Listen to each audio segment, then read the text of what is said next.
പുനലൂർ നഗരത്തിലെ പ്രധാന ജലസ്രോതസ്സായ കല്ലടയാറിനെ സംരക്ഷിക്കണമെന്ന് നിരന്തരം പരിസ്ഥിതിവാദികൾ മുറവിളി കൂട്ടുന്നുണ്ട്. അതേസമയം ഇതൊന്നും പരിഗണിക്കാതെ നഗരത്തിന്റെ പല ഭാഗത്തും ആറ്റിലേക്ക് മാലിന്യമൊഴുക്കുന്നത് തുടരുകയാണ്.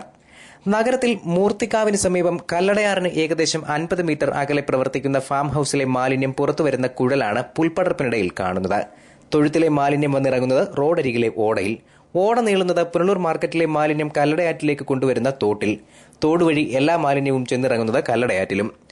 നഗരത്തിലെ ഒരു ഹോട്ടലുടമയുടേതാണ് ഫാം ഹൌസ്.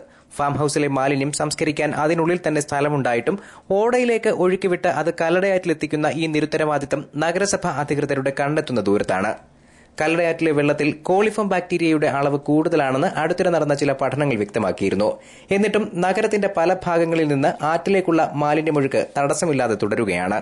ശുദ്ധമെന്ന ഉറപ്പില്ലാഞ്ഞിട്ടും കല്ലടയാറ്റിലെ വെള്ളം നഗരസഭയുടെ കുടിവെള്ള പദ്ധതിയും കുണ്ടറ ജലവിതരണ പദ്ധതിയും ജപ്പാൻ കുടിവെള്ള പദ്ധതിയും പമ്പ് ചെയ്ത് ജനങ്ങളിലെത്തിക്കുന്നുണ്ട്. മഴ കാര്യമായി പെയ്യുന്നതിന് മുമ്പ് തന്നെ മഴക്കാല രോഗങ്ങൾ കിഴക്കൻ മേഖലയിൽ റിപ്പോർട്ട് ചെയ്യപ്പെട്ടു കഴിഞ്ഞു.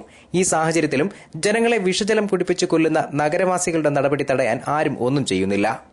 News bureau, Punalur.